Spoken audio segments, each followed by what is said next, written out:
Ježiš, toto je Veľká noc a ja viem, že si tu cítim ťa.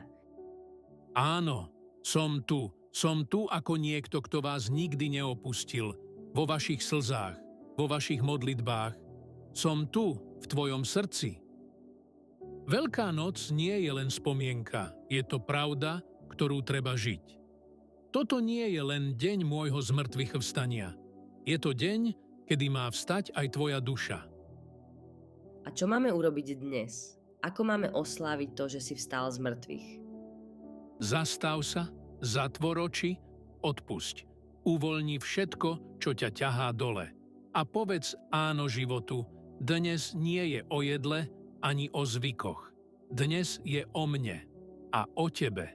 O tom, že nádej nikdy neumiera. Chceš, aby sme si pripomenuli, že si zvíťazil nad smrťou?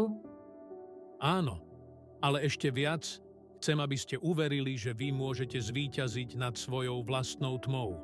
Nad strachom, nad zúfalstvom, nad vinou.